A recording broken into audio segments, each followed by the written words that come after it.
Hello my dear students, बेटा आज हम लोग स्टडी करने वाले हैं chapter 6 metal and non metal. Metal and non metal में बेटा इसमें सबसे पहले आप स्टडी करेंगे वो है आपका इस चैप्टर का इंट्रोडक्शन। क्या होते हैं मेटल्स और क्या होते हैं नॉन मेटल्स।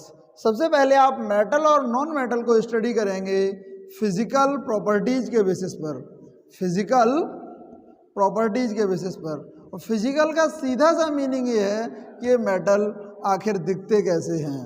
तो यही आप कह देते हैं कि सर मेटल्स जो हैं वो लस्ट्रस होते हैं, मेटल्स में अपनी एक स्पेसिफिक चमक पाई जाती है और मेटल्स के इसी लस्ट्रस नेचर की वजह से, इसी चमक के कारण मेटल्स का यूज हम लोग ज्वेलरी को बनाने के लिए करते हैं। इसके अलावा आपने पढ़ा है मेटल्स जो हैं इनकी नेचर बेटा डक्टाइल होती है। कैसी होती है? डक्टाइल। डक्टिलिटी का मीनिंग ये है कि जैसे ही आप मेटल्स को स्ट्रेच करेंगे तो ये कन्वर्ट हो जाएंगे। किस में कन्वर्ट हो जाएंगे? वायर्स में, यानी ये पतले तार बना लेंगे। इसके अलावा आप मेटल्स के बारे में देखेंगे कि जो मेटल्स हैं वो मेलिएबल होते हैं। मेलिएबल्स का मीनिंग है जैसे ही आप इन्हें हैमरिंग करेंगे, हैमरिंग करने का मीनिंग हथौड़े से अगर आप इन्हें पीटेंगे तो ये पतली चादर बनाएंगे, ये थिन शीट्स में कन्वर्ट हो जाएंगे। मेटल्स की जो मेलिएबल प्रॉपर्टी है इससे हम मेटल्स की फॉयल बना लेते हैं। आपने देखा होगा आपकी डेली लाइफ में यूज होती है एल्यूमिनियम फॉयल, और एल्यूमिनियम फॉयल का यूज आप फूड को पैकेज करने के लिए करते हैं। ठीक है, ऐसे ही बेटा नॉन मेटल्स हैं। जो नॉन मेटल्स हैं उनकी फिजिकल प्रॉपर्टी क्या होगी कि नॉन मेटल्स लस्ट्रस नहीं होते, यानी नॉन मेटल्स में कोई अपनी स्पेसिफिक चमक नहीं पाई जाती। डक्टाइल में हमने आपको बताया था ये स्ट्रेच करोगे तो वायर बनाएंगे, नॉन मेटल्स को अगर आप स्ट्रेच करोगे तो ये टूट जाएंगे। लेकिन कार्बन फाइबर एक ऐसा नॉन मेटल है बेटा जो स्ट्रेच करने पर स्ट्रेच हो जाएगा, यानी ये एक्सेप्शन है। ठीक, इसके अलावा आप मेटल्स में जानते हैं कि मेटल्स जो हैं वो इलेक्ट्रिसिटी के गुड कंडक्टर होते हैं। मेटल्स इलेक्ट्रिसिटी के गुड कंडक्टर होते हैं और जो नॉन मेटल्स हैं वो इलेक्ट्रिसिटी के बैड कंडक्टर होते हैं। अगर आप यहाँ एक्सेप्शन देखना चाहें तो ग्रेफाइट जो है ये नॉन मेटल भी है और इलेक्ट्रिसिटी का गुड कंडक्टर भी है। तो ग्रेफाइट यहाँ बेटा एज ए एक्सेप्शन है, ग्रेफाइट एक्सेप्शन है। और आपको याद आ रहा होगा, आपको बताया गया है ग्रेफाइट जो है वो ग्रेफाइट जो है ये बेटा एक एलोट्रॉप है कार्बन का। ठीक है, ये कार्बन का एलोट्रॉप है तो नॉन मेटल है। नॉन मेटल के बेसिस पर इसे होना चाहिए बैड कंडक्टर, लेकिन ये होता है गुड कंडक्टर। ठीक है बेटा, physical properties of metals and non metals आप पहले भी पढ़ चुके थे, आपको याद आ रहा होगा। एक और टॉपिक आपको इस चैप्टर में कराया गया था, chemical properties of metals and non metals. Chemical properties of metals and non metals. क्या होती हैं मेटल्स की केमिकल प्रॉपर्टीज, क्या होती हैं नॉन मेटल्स की केमिकल प्रॉपर्टीज। केमिकल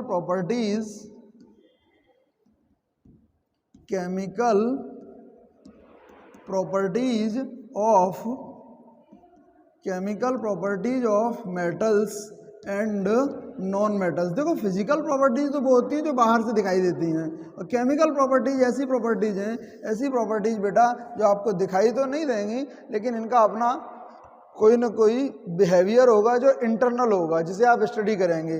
कैसे बिहेवियर होगा? सबसे पहली बात, जो मेटल्स हैं इनकी आउटर मोस्ट सेल में, यानी वैलेंस सेल में 1 2 3 इलेक्ट्रॉन अवेलेबल होते हैं। Metals contain 1 2 3 electron in its outermost shell, valence shell. कैसे सर? जैसे लिथियम है, लिथियम बोलें तो 3, 3 बोलें तो 2,1। तो लिथियम की आउटर मोस्ट सेल में आप देख पा रहे हैं 1 इलेक्ट्रॉन अवेलेबल है। और अच्छे से अगर आप करना चाहें तो ये रहा लिथियम, ये आपका लिथियम का न्यूक्लियस, ये आपकी के सेल, और के सेल में कितने इलेक्ट्रॉन अवेलेबल हैं? 2। इसके बाद होगी एल सेल, एल सेल में कितने इलेक्ट्रॉन अवेलेबल हैं? 1। तो आपने क्या देखा कि लिथियम एक ऐसा मेटल है जिसकी आउटर मोस्ट सेल में 1 इलेक्ट्रॉन अवेलेबल है। दूसरा एग्जांपल देखते हैं, जैसे Mg का एटॉमिक नंबर बेटा 12 होता है, इलेक्ट्रॉनिक कन्फिग्रेशन 282 होगा। आप क्या देखेंगे कि मैग्नीशियम की फर्स्ट सेल में 2 इलेक्ट्रॉन अवेलेबल होंगे, सेकंड में 8 होंगे, और आपकी जो थर्ड सेल होगी इसमें 2 इलेक्ट्रॉन अवेलेबल होंगे। रिजल्ट क्या निकला कि मैग्नीशियम के आउटर मोस्ट सेल में 2 इलेक्ट्रॉन अवेलेबल होंगे। ऐसे ही अगर आप देखना चाहें, एल्यूमिनियम मेटल है 283, ड्रॉ करने पर आप पाएंगे कि एल्यूमिनियम की आउटर मोस्ट सेल में 3 इलेक्ट्रॉन अवेलेबल होते हैं। ये तो हुई मेटल्स की बात। अगर मैं नॉन मेटल्स की बात करूं तो नॉन मेटल की जो आउटर मोस्ट सेल है, बैलेंस सेल है, इसमें 5, 6, 7 इलेक्ट्रॉन अवेलेबल होते हैं। कैसे? जैसे आप देखना चाहें नाइट्रोजन कहूँ तो 7 और 7 कहूँ तो 2,5। आप क्या देख पाते हैं कि नाइट्रोजन की आउटर मोस्ट सेल में 5 इलेक्ट्रॉन अवेलेबल हैं। एक और एग्जांपल देखना चाहें, ऑक्सीजन 8, 2,6, तो ऑक्सीजन की आउटर मोस्ट सेल में 6 इलेक्ट्रॉन अवेलेबल हैं। एक और एग्जांपल देखना चाहें, फ्लोरीन बोलें तो 9 और 9 बोलें तो 2,7। फ्लोरीन की आउटर मोस्ट सेल में सर 7 इलेक्ट्रॉन अवेलेबल हैं। एक केमिकल प्रॉपर्टी हमने मेटल नॉन मेटल्स के बारे में जानी कि इनकी आउटर मोस्ट सेल में 5, 6, 7 इलेक्ट्रॉन अवेलेबल होते हैं, और मेटल्स की आउटर मोस्ट सेल में 1, 2, 3 इलेक्ट्रॉन्स अवेलेबल होते हैं। हम सेकंड केमिकल प्रॉपर्टी मेटल्स और नॉन मेटल्स के केसेस में स्टडी करेंगे। क्या है सेकंड केमिकल प्रॉपर्टी मेटल्स और नॉन मेटल्स के लिए? सेकंड केमिकल प्रॉपर्टी बेटा मेटल्स और नॉन मेटल्स की ये है, मेटल्स के बारे में बात करें तो इनकी नेचर होती है 1, 2 और 3 इलेक्ट्रॉन्स को डोनेट करने की। कैसे डोनेट करेंगे? जैसे सोडियम एक मेटल है बेटा, सोडियम कहूँ तो 11 और 11 कहूँ तो 281। इसकी आउटर मोस्ट सेल में 1 इलेक्ट्रॉन अवेलेबल है। अगर ये 1 इलेक्ट्रॉन को डोनेट करेगा तो ये फॉर्मेशन करेगा किसका? Na पॉजिटिव का।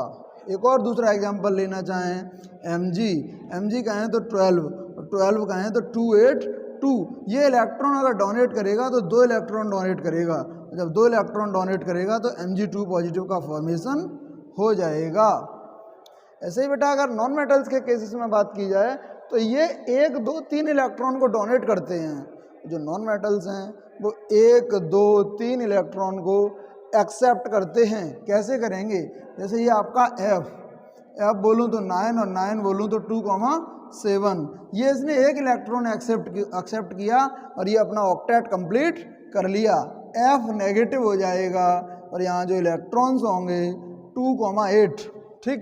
दूसरा एग्जांपल अगर आप देखना चाहें, ऑक्सीजन 8, 2,6। अब सेकंड सेल में आउटर मोस्ट सेल में जो मिनिमम इलेक्ट्रॉन चाहिए वो 8 चाहिए, 6 ऑलरेडी अवेलेबल हैं, 2 की रिक्वायरमेंट है। तो ये 2 इलेक्ट्रॉन्स को एक्सेप्ट करने के बाद O2 नेगेटिव का फॉर्मेशन करेगा और इसका जो इलेक्ट्रॉनिक कन्फिग्रेशन है वो 2,8 हो जाएगा। थर्ड केमिकल प्रॉपर्टीज की बात अगर की जाए बेटा तो मेटल्स के बारे में ये है कि जैसे ही आप मेटल्स में किसी भी डाइल्यूट एसिड को मिलाएंगे, डाइल्यूट एसिड जैसे मान लीजिए आपने HCl ले लिया, तो जैसे ही आप मेटल्स में एसिड्स को मिलाते हैं होता क्या है कि हाइड्रोजन गैस इवॉल्व होना स्टार्ट हो जाती है। आपको बताया गया है कि हाइड्रोजन गैस जब भी इवॉल्व होगी एक फुसफुसाहट की साउंड निकलती है। ये एक्सपेरिमेंट आप लोगों के साथ बेटा लैब में भी कराया गया है। ये आप देख क्या रहे हैं कि हाइड्रोजन गैस के बनने के लिए 2 हाइड्रोजन एटम्स की रिक्वायरमेंट है और आपके पास रिएक्टेंट में 1 हाइड्रोजन एटम अवेलेबल है, तो आप यहाँ 2 ले लेंगे।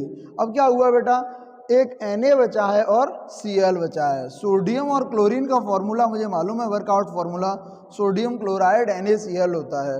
आपने क्या देखा कि क्लोरीन के एटम रिएक्टेंट में 2 हैं सर, और प्रोडक्ट में एक ही क्लोरीन एटम है। तो आप क्लोरीन को बैलेंस करने के लिए यहाँ 2 लेंगे। आप क्या देखते हैं कि सोडियम के एटम प्रोडक्ट में तो 2 हैं, लेकिन सोडियम रिएक्टेंट में एक ही है, तो आपको यहाँ भी 2 लेना पड़ेगा। आप यहाँ लिख देंगे सोडियम मेटल, सोडियम मेटल।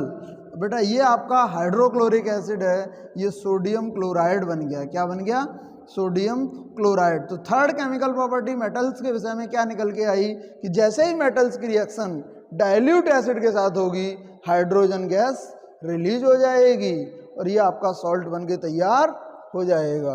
अगर नॉन मेटल्स के एस्पेक्ट में थर्ड केमिकल प्रॉपर्टीज की बात करूं तो क्या होगा? Non metals do not treat with acids to evolve hydrogen gas, यानी नॉन मेटल्स एसिड के साथ रिएक्शन करने के बाद हाइड्रोजन गैस को रिलीज नहीं करते हैं। Non metals do not react with dilute acid to form hydrogen dilute acid to form hydrogen gas to evolve to form hydrogen gas। Okay बेटा, केमिकल प्रॉपर्टीज आपने मेटल्स नॉन मेटल्स के विषय में जानी, physical properties metals non metals के विषय में आप पहले ही जान चुके हैं। अब आज जो टॉपिक हमें जानना है वो है आपका reactivity series of metals, reactivity series of metals. और जैसे ही आप reactivity series of metals topic को जान जाएंगे तो विश्वास कीजिए बहुत सारी केमिकल रिएक्शंस ऐसी हैं जो आप करा सकते हैं, या केमिकल रिएक्शंस को सिर्फ देखने से बता पाएंगे कि ये केमिकल रिएक्शन पॉसिबल है भी या नहीं। देखते हैं, बहुत इंटरेस्टिंग टॉपिक है बेटा। और उससे भी अच्छी बात ये है कि जो रिएक्टिविटी सीरीज ऑफ मेटल्स है, ये अगर आप जान जाते हैं तो ये टॉपिक आपका साथ नहीं छोड़ेगा। ये 12th तक आपके साथ रहने वाला टॉपिक है, तो इसे थोड़ा सा ध्यान से देखेंगे। बहुत इंटरेस्टिंग टॉपिक भी है, रिएक्टिविटी सीरीज ऑफ मेटल्स। ठीक है, अब जैसा कि टॉपिक का नाम है बेटा रिएक्टिविटी सीरीज ऑफ मेटल्स, तो इसमें यह जानेंगे कि कौन सा मेटल ज़्यादा रिएक्टिव है और कौन सा मेटल कम रिएक्टिव है। और अच्छे से कहें, कौन सा मेटल कितना अधिक रिएक्टिव है और कौन सा मेटल कितना कम रिएक्टिव है। एक सीरीज है, वो सीरीज क्या है देखते हैं।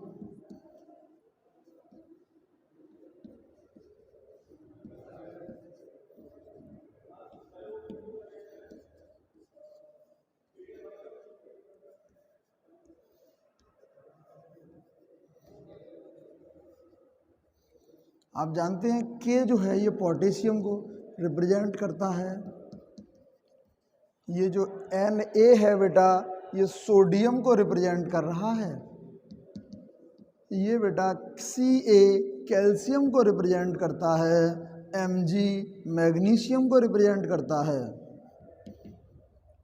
इस Al एल्यूमिनियम को रिप्रेजेंट कर रहा है,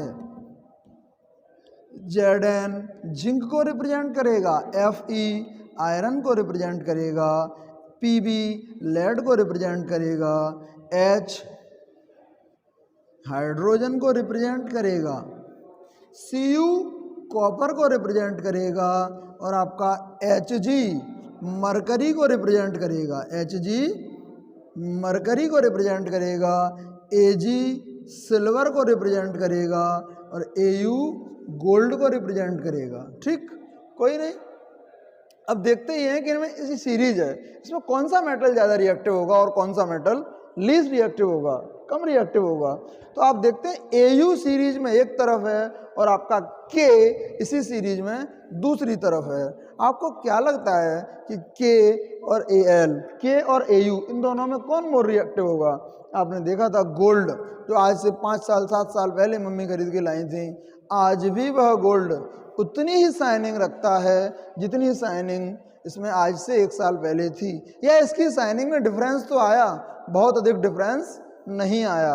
लेकिन पोटेशियम के केस में क्या है कि अगर पोटेशियम को आप खुले में 30 सेकंड के लिए भी रख दें तो ये जो एटमॉस्फेरिक एयर है, जो एटमॉस्फेरिक एयर में ऑक्सीजन प्रेजेंट है, इसके साथ रिएक्शन करेगा। इसका मीनिंग क्या हुआ, पोटेशियम मोर रिएक्टिव है और गोल्ड आपका लेस रिएक्टिव है। तो आप पोटेशियम को मोर रिएक्टिव ना कहें बेटा, पोटेशियम को मोस्ट रिएक्टिव मेटल कहेंगे। क्या कहेंगे, मोस्ट रिएक्टिव मेटल। इतने एलिमेंट्स में जो सबसे अधिक ज़्यादा रिएक्टिव मेटल है वो है आपका पोटेशियम। अगर पोटेशियम मोस्ट है, इसका मीनिंग जो आपका गोल्ड है ये लेस नहीं होगा, लीस्ट रिएक्टिव होगा, सबसे कम रिएक्टिव मेटल।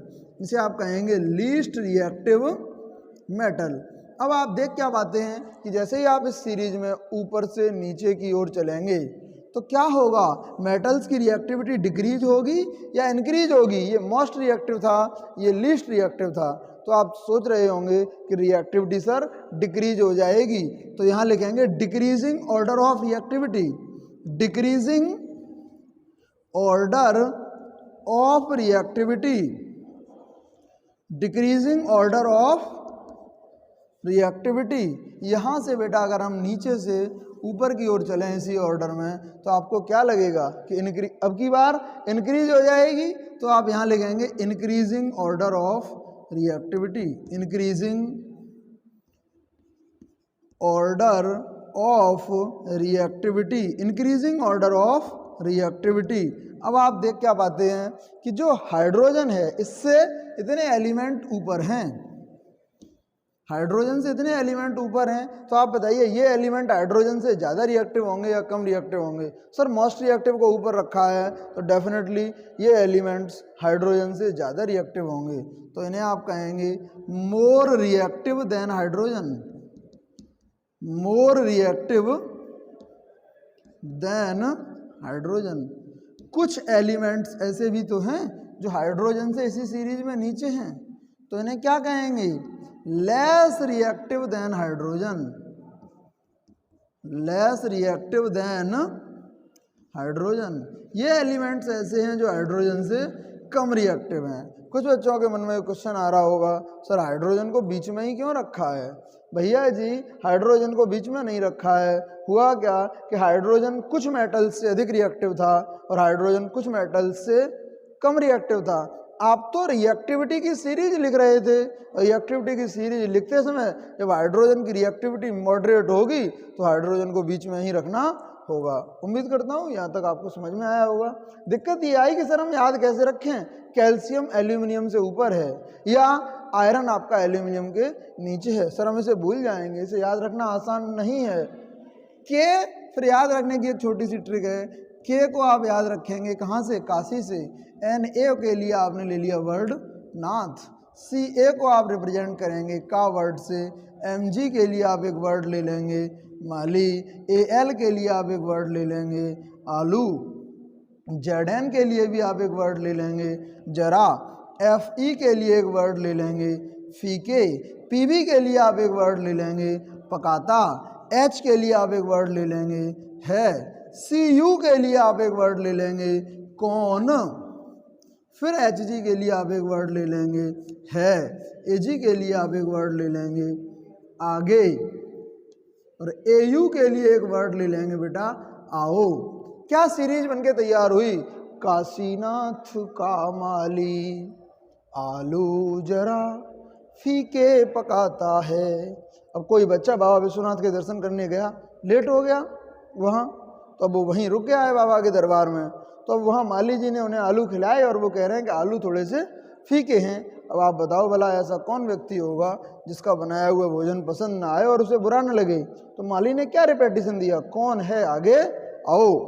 ठीक, यहाँ से आप एलिमेंट्स को आसानी से याद रख सकते हैं। सर अब ये रिएक्टिविटी सीरीज को हम क्यों पढ़ें, इस रिएक्टिविटी सीरीज को पढ़ने से रिजल्ट क्या निकला देखते हैं बेटा। ये सीरीज हमें ये बताएगी कि कौन सी रिएक्शन रियली में पॉसिबल है और कौन सी रिएक्शन पॉसिबल नहीं है, या कौन सी रिएक्शन वास्तव में होगी कौन सी नहीं होगी। K प्लस HCl, जैसे ही K प्लस HCl आप करेंगे, K प्लस HCl करेंगे बेटा तो क्या बनेगा KCl और H2। हाँ बेटा, तो हम लोग जान रहे थे कि रिएक्टिविटी सीरीज ऑफ मेटल्स जो है इसका इम्पोर्टेंस क्या है, ये हम कैसे यूज करेंगे। तो आपने देखा कि पोटेशियम मेटल में हाइड्रोक्लोरिक एसिड मिलाया, अब आप बहुत ध्यान से देखेंगे कि ये जो पोटेशियम है ये हाइड्रोजन से ऊपर है। अगर पोटेशियम हाइड्रोजन से ऊपर है it means it is more reactive than hydrogen. अगर पोटेशियम हाइड्रोजन से ज़्यादा रिएक्टिव है बेटा तो ये हाइड्रोजन को डिस्प्लेस कर देगा। हाइड्रोजन डिस्प्लेस होगा मीन्स हाइड्रोजन गैस की फॉर्म में इवॉल्व हो जाएगा, रिलीज हो जाएगा। आप देखा क्या, हाइड्रोजन के 2 एटम तो आप चाहें बैलेंस करना तो यहाँ 2 लगा दीजिए। अब आपने देखा क्लोरीन के 2 एटम, यहाँ भी 2 लगा दीजिए। ये पोटेशियम क्लोराइड के 2 एटम तो यहाँ भी 2 लगा दीजिए। ठीक, जैसे अब आपने Ca में यानी कैल्शियम में H2SO4 मिला दिया, देखते हैं क्या होगा। कैल्शियम में जैसे ही आप H2SO4 मिलाओगे, अब आपको देखना ये है कि यहाँ हाइड्रोजन का डिस्प्लेसमेंट होगा भी या नहीं। हमें कैसे पता चलेगा बेटा, ये देखो कि कैल्शियम इस सीरीज में हाइड्रोजन से ऊपर है या नीचे है। कैल्शियम इस सीरीज में हाइड्रोजन से ऊपर है, इट मीन्स कैल्शियम हाइड्रोजन से ज़्यादा रिएक्टिव है। अगर कैल्शियम हाइड्रोजन से ज़्यादा रिएक्टिव है तो ये हाइड्रोजन को डिस्प्लेस कर देगा, और हाइड्रोजन जैसे ही डिस्प्लेस होगा ये कैल्शियम इस सल्फेट के साथ मिलकर कैल्शियम सल्फेट के फॉर्मेशन में टेक पार्ट करेगा। अब बेटा एक और एग्जांपल लेते हैं। जैसे अब की बार आपने जिंक में HCl मिला दिया, जिंक में HCl, डाइल्यूट HCl ले लेते हैं। जिंक में जब आप HCl मिलाएंगे तो होगा क्या, हाइड्रोजन गैस इवॉल्व हो जाएगी। क्यों हो जाएगी, जिंक मोर रिएक्टिव है देन हाइड्रोजन। ये आपकी हाइड्रोजन गैस इवॉल्व हो चुकी है, और ये आपका जिंक और क्लोरीन के फॉर्मूले पे जब आप वर्कआउट करेंगे तो आप पाएंगे कि जिंक ZnCl2 बनाएगा। क्या बनाएगा, ZnCl2। इधर क्लोरीन के 2 एटम तो आपने यहाँ लगा दिया 2। इधर आप देखेंगे हाइड्रोजन के 2 एटम और इधर भी हाइड्रोजन के 2 एटम, तो ये आपका जिंक क्लोराइड बनके तैयार हो जाएगा। एक और केमिकल रिएक्शन देखते हैं, जैसे Au plus HCl, Au plus HCl। अब देखो बेटा, आप Au जो है वो इस हाइड्रोजन से लेस रिएक्टिव है, कम रिएक्टिव है, तो आप क्या पाएंगे कि गोल्ड हाइड्रोजन को डिस्प्लेस नहीं करेगा। अगर गोल्ड हाइड्रोजन को डिस्प्लेस नहीं करेगा इट मीन्स कोई केमिकल रिएक्शन नहीं होगी, नो रिएक्शन। रिजल्ट क्या निकला कि ये जो नीचे वाले मेटल्स हैं, जो मेटल्स हाइड्रोजन से नीचे हैं, मेटल्स रिएक्टिविटी सीरीज में वो हाइड्रोजन को डिस्प्लेस नहीं करेंगे, और जितने भी मेटल्स हाइड्रोजन से रिएक्टिविटी सीरीज में ऊपर हैं ये सारे मेटल्स हाइड्रोजन को डिस्प्लेस कर देंगे। उम्मीद करता हूँ आज का सेशन आपको अच्छा लगा होगा।